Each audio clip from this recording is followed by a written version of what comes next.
All right, let's talk about the portfolio review option for homeschooling. In the state of Ohio, you have two options for giving the report at the end of the year. You have the option of a standardized achievement test or the portfolio review. And you can find these forms. And so here's one that shows you the academic assessment report. The standardized test is not one I recommend. You can do it, but the standardized test is comparing your child to other children.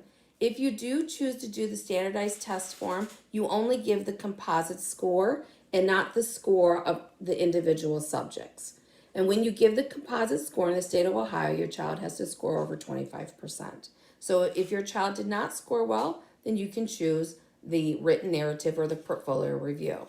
I have been doing portfolio reviews for over 20 years, and I'm going to give you some ideas of what that is. In the state of Ohio, it is a written narrative, and that can look different. For me, I have a form that I fill out that has all of the subjects that you said that you would teach according to the state of Ohio.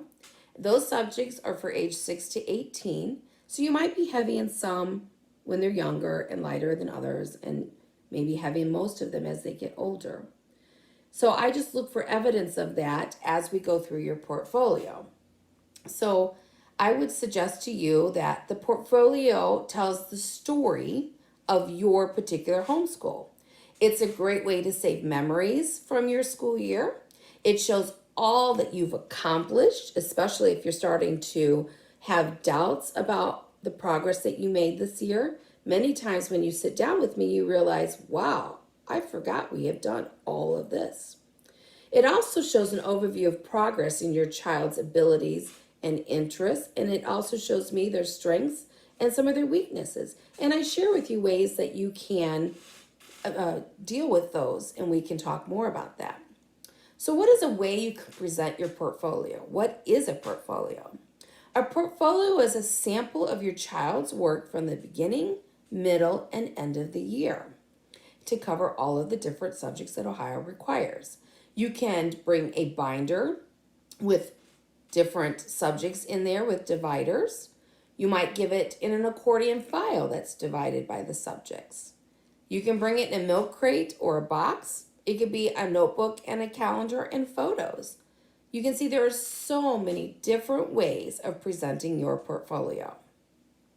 But what is most important about keeping your portfolio is doing it throughout the school year. Do not wait until the end of the school year to gather your things. You will not be able to find that progression of work from the beginning, middle, and end.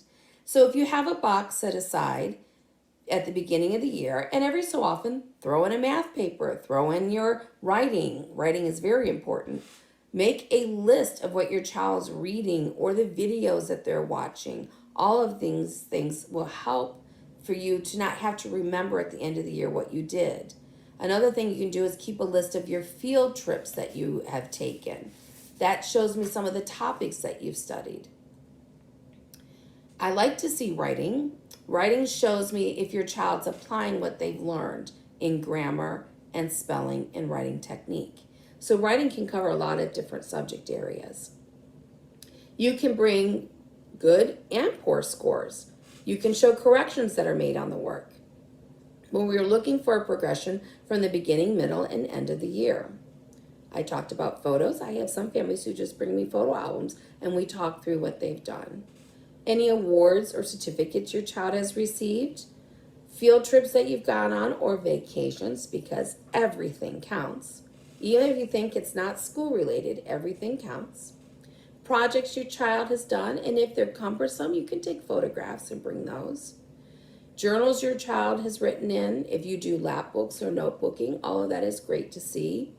As a reviewer, I can't look at every single page your child did during the year. I like to keep the portfolio review to about 30 minutes. That gives me time to review all of the subjects, gives us time to talk. I actually learn a lot from the interview. And it also gives me time to give you some ideas or hints on what to do for the next school year to help your child advance. And remember, it's really important that your child does not have to be a super achiever. I don't have to see that your child was perfect in everything. No child is. I like to see that your child has made some effort, that you have covered the different subject areas. You may be really heavy in history this year, but maybe next year you're going to concentrate on science. That's okay. We're not as nitpicky about what you've learned, but just that you've taken the time to learn. And remember, the portfolio review is simply a review. It is not a test of what your child has done. It is just a review of what you've done over the course of the year, showing your child's progress. I am not testing your child. I am not making sure your child is on grade level. I'm simply checking to see that your child has made progress according to his or her ability. So keep in mind that portfolio review is an option, in my opinion, the best option. If you are choosing to do the portfolio review, try to find a homeschool friendly teacher who's certified in the state of Ohio.